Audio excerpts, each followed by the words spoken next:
basketball. Stop. 14 from Stop putting Seattle and the Supersonics with the Oklahoma City Thunder. It's different teams. Tennis. Oh, come on, Rafa Nadal. Formula One. It's lights out and away we go. Russell does get away well, as does Max Verstappen. The Valtteri Bottas has got his teammate right alongside him already. Sergio Perez is trying to challenge as George Russell goes into the first 10, and George Russell takes the lead. Boxing. And he's going for it. Who is? This is Joshua. Wow! Joshua! And fans, time to rep your favorite teams. Only on Super Breakfast Sports Show. Weekdays, Monday to Friday, 7:30 a.m. to 8 a.m. Super Breakfast Sports. Thrilling, captivating, and electrifying.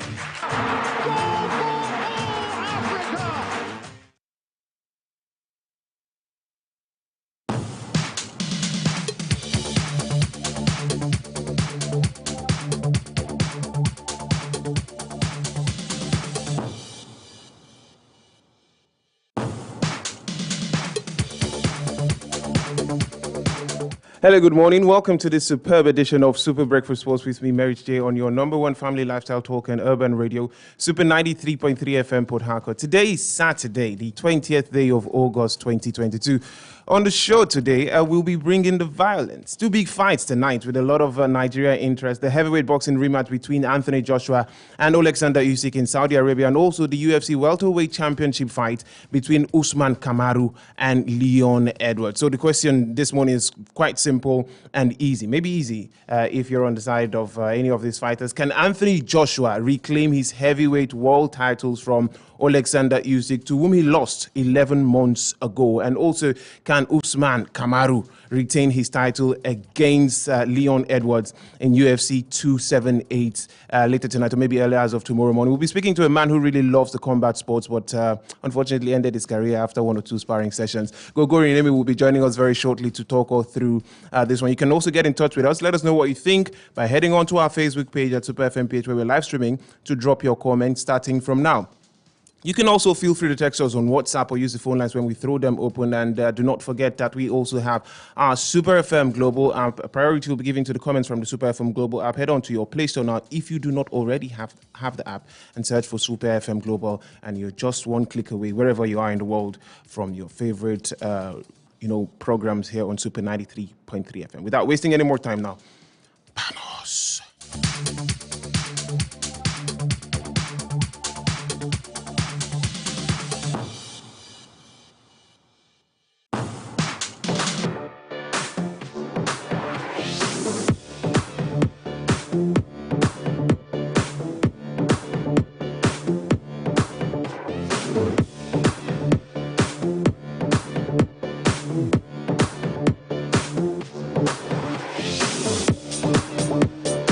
Once again, good morning and welcome to the show on this superb Saturday morning. We'll start things off from talking about some football stories as it concerns Nigeria teams and the Falconets, who will be in action sometime later tomorrow. Falconets captain Tosi Demehi has expressed optimism ahead of the FIFA Under-20 Women's World Cup quarterfinal tie against the Netherlands. The Falconets won all three Group C matches at the tournament to book the quarterfinal clash with the Netherlands.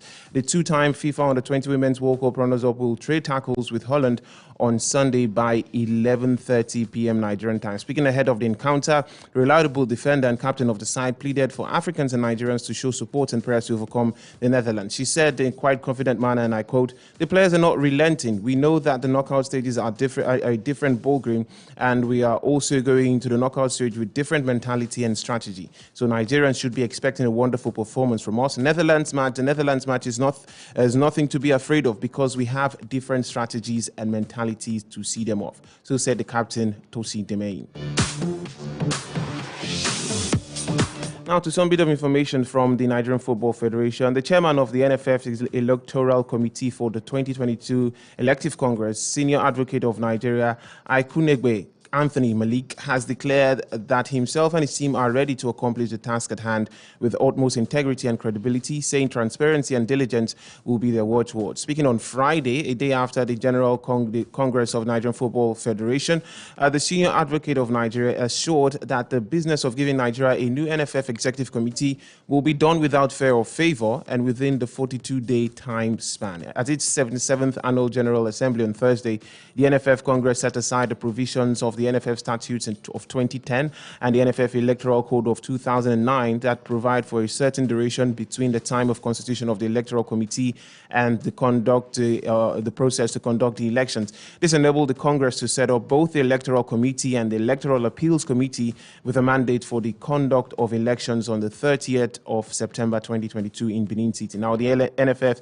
Electoral Committee comprises of Aikunegbe Anthony Malik, who will be the chairman, Justice Abdul Kader Zakaria, who will be the vice chairman of that committee, Babatunde Ogala SAN, who will be a member of the committee, Daha Umar Daura, also a member of the committee, Gambo Maman, a member of the committee. Alternate members of the committee are Barrister Ifeanyi Dike and Barrister Ransom Ario. The NFF Election Appeals Committee comprises of Barrister Gandhi Umar as the chairman, Ayo Akindele SAN as the vice chairman, Reverend Obioman Onyeagala as member, and the alternate members as Barrister Chief Kave and Barrister Idi Halidu Ali. Still talking about Nigerian football, Super Eagles B head coach Salisu Yusuf has stated unequivocally that the mission of the team is not to avenge the defeat of Nigeria by Ghana on the road to the FIFA World Cup Qatar 2022.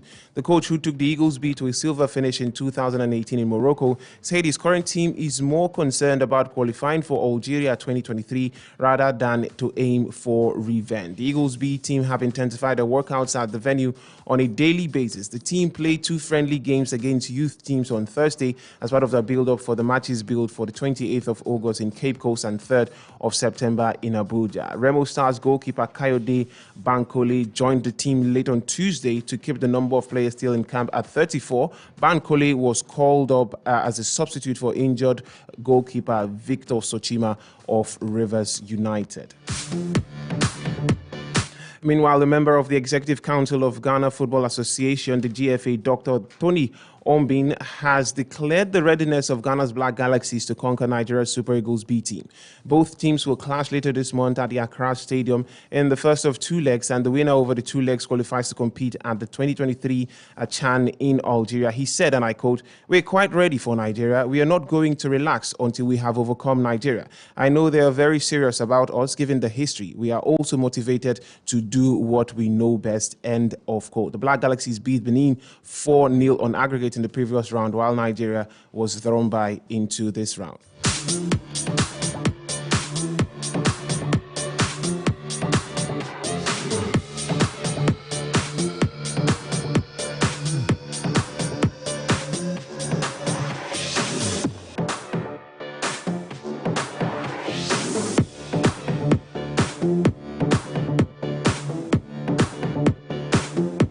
Now, as already mentioned before, our big discussion this morning centers around 2 fights.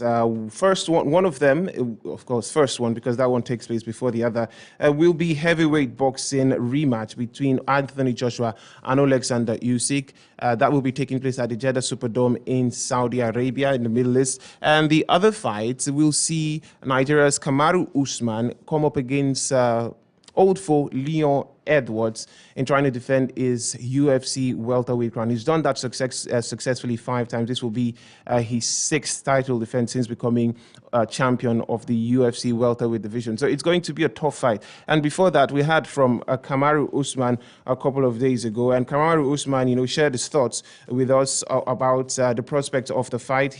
During the pre-fight conference, Kamaru Usman paid tribute to the quality of Leon Edwards, despite what he termed as perceived disrespect from the camp of Leon Edwards. Let's hear from Kamaru Usman. It is what it is. I've always given him his respect. I think he's a good fighter, very, very good fighter. But, lately, it seems to be a little disrespect coming from his side. Maybe he's thirsty for wanting to be champion so much that he's got to get disrespectful. But it is what it is. He's a tough striker. But, Masvidal went back there and put his hands on him. And like I said, him and Mendem, they did nothing. And then he went further to insist that despite being the best in the heavyweight, in the welterweight division, and despite, the talks of, probably getting complacent, that success only drives him for further success, and he is ready for the fight against Leon Edwards. If Leon Edwards are slipping, then they will be on the losing side. This is what Kamaru Usman said. I mean, talk is talk. There's one thing that got me here, and that's, my work ethic. Success only drives me to work even harder. So if they're thinking that I'm slipping, it's going to be a bad night for him.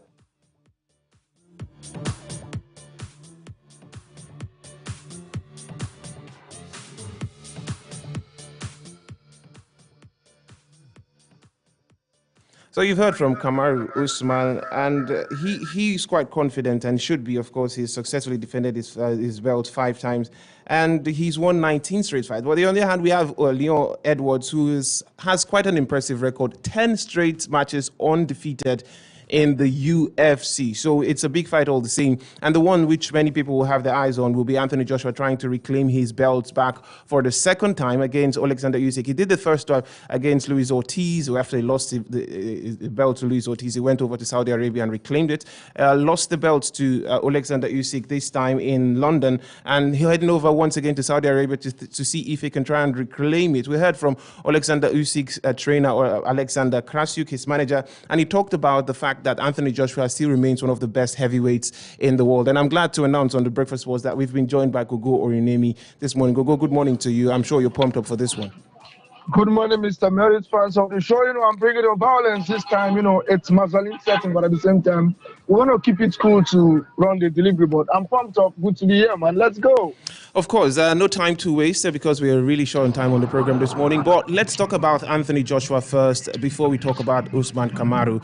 This fight took place about 11 months ago, and Anthony Joshua, so for so many people, did not employ the best of strategies, and he ended in defeat after 12 rounds, unanimous decision victory for Alexander Usyk. What can we expect from Anthony Joshua this time, seeing the lengthy training camp he's been in with professional trainers?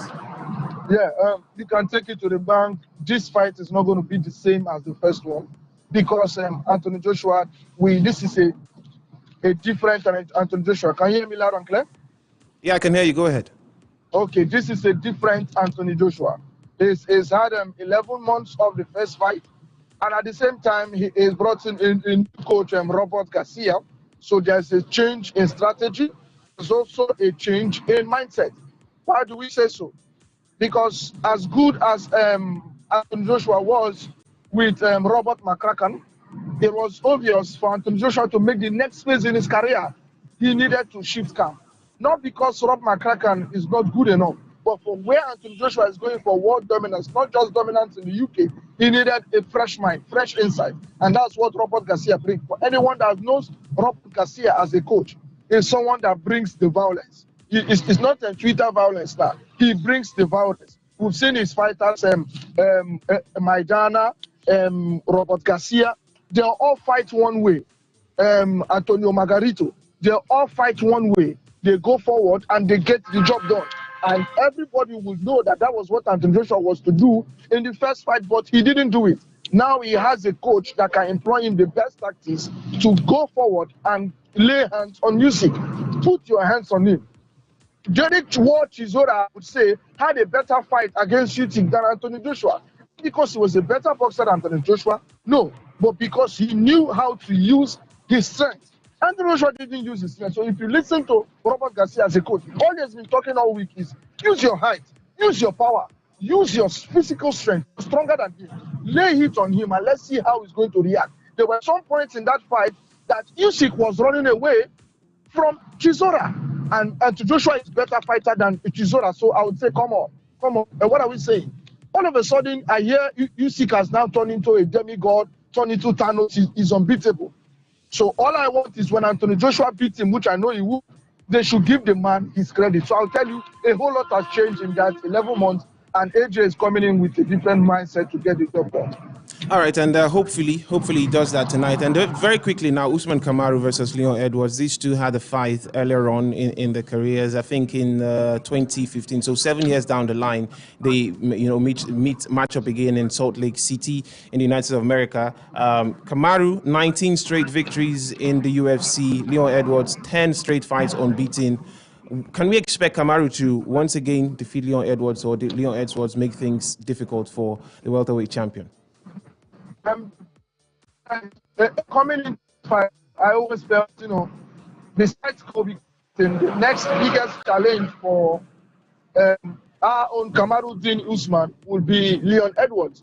Not because they fought before, but because of his style. He is a very good striker and a durable one. But at the same time, as he lost to Usman, he is going to work on his wrestling. So for 7 years, he's going to prepare. But tell you what, Usman has been wrestling for over 25 years. So Usman knows that there's no trick in the wrestling book. Usman is a Division 2 wrestler. There's no trick in the wrestling book. Usman doesn't know. And Usman has upgraded in striking. So as upgraded as Leon Edwards is, Usman is in another level. So I think we're going to see a fantastic fight. If Usman is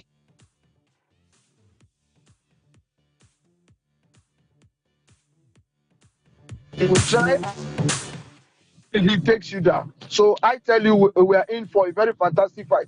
If Leon Edwards has not done his homework well and is looking down on Usman, saying Usman is flexing a little bit, is not training and all that stuff, he's going to be in for a rude awakening. Because one thing we know about Usman is a gym rat. He has put in the work so much. So he's putting the work in this camp to take out Leon Edwards. And when he does, maybe we'll be looking at Usman going up to light heavyweight.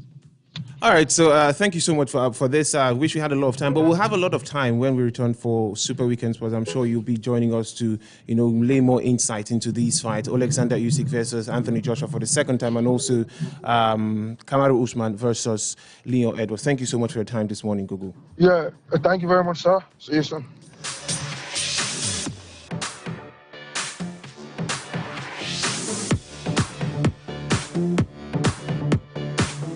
All right, so you guys, you've heard from Ogogori Nemi. It should be a really exciting fight today. We'll have a lot of time, more time to talk about this when we come for Super Weekend Sports. We'll be here from 1 p.m. to 5 p.m. So we'll talk extensively about these fights. Anthony Joshua trying to reclaim his heavyweight title belts from Alexander Usyk, and Kamaru Usman trying to defend his territory, the welterweight division that he has made his own. 5 successful title defenses. He will be going for the 6th one against Leon Edwards, who will not be an easy opponent, I reckon, later today. We have a couple of your comments from Facebook, and you can text us on WhatsApp now, to get your thoughts through to us. Unfortunately, we'll be able to attend to just comments on Facebook, WhatsApp, and the mobile app this morning. We'll have time to take your comments via the phone lines later on today. The WhatsApp line 0905 948 1021 0905 948 1021. On Facebook, we are at Super FM PH, where we're live streaming, and the global app remains Super FM Global. Check for it on your Play Store and drop your comments. On Facebook, we have this from Barino Asalo Basi. He says, yes, Anthony Joshua can redeem his title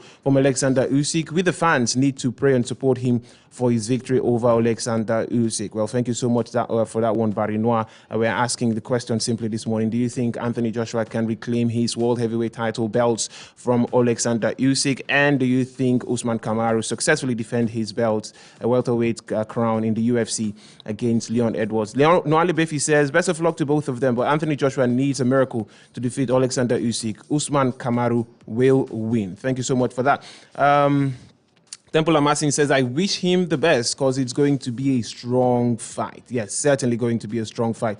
And David Rufus puts it quite simply, hopefully, he hopes that both fighters, at the end of the day, come out on top of the fights. On our WhatsApp platform, we have this from Kel J. He says, I see Anthony Joshua winning the bout. He's better prepared, focused, and he knows what it means for his career if he loses the bout the second time. But he must not allow Usyk to stretch it beyond round 7. For Kamaru Usman, he will defend his title. Good luck, AJ and Kamaru, from Kel J. Thank you so much, Kel J, for your thoughts on the Breakfast Sports this morning. We have at least one more from our WhatsApp, which we'll read very shortly. And Emma from Port Harcourt wants to know who won the Female World Cup. Well, the Female World Cup is still ongoing. The FIFA Under-20 Women's World Cup is still ongoing. Now, just a little bit of information before we run out of the Breakfast Sports this morning, because we have to end a little bit short of time.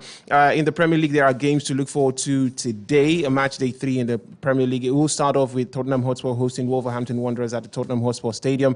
Then it will be followed by a series of 3 p.m. fixtures involving Everton and Nottingham Forest, Leicester City hosting Southampton, Fulham up against Brentford, and Crystal Palace versus Aston Villa. We'll be here for the duration of all those games, so you want to keep a date with us. Here on Super 93.3 FM, we will be on Super Weekend Sports by that time. A couple more fixtures in the Premier League. The Spanish La Liga, one fixture already kicked off, two fixtures already last night, and fixtures that, did not have the players in best behavior, because in both fixtures we saw both teams, players from both teams sent off. Sevilla played out a 1-1 draw with Valladolid, and Espanyol lost at home by 2-0 to Rayo Vallecano. There will be more fixtures in the Spanish La Liga, Serie A, German Bundesliga, and the League on later today. We'll have a lot of time to talk about it, I'm sure, when we return for Super Weekend Sports. But unfortunately, this is where we draw the curtain on Super Breakfast Sports this morning. Thank you so much for your time. Thank you for tuning into the program. Thank you for contributing via the phone lines. We saw a couple of those your calls. Unfortunately, we could not take them, but thank you for your thoughts coming through our Facebook page and also our WhatsApp platform. We will be back, I promise, by 1 p.m. for more sports discussion when we return for Super Weekend Sports. In the meantime, enjoy the rest of the broadcast here on Super 93.3 FM, Port Harcourt, Nigeria's #1 family lifestyle talk and urban radio station.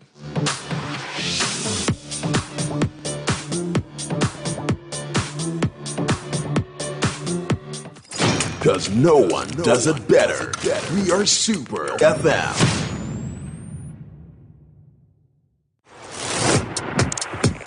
Super FM.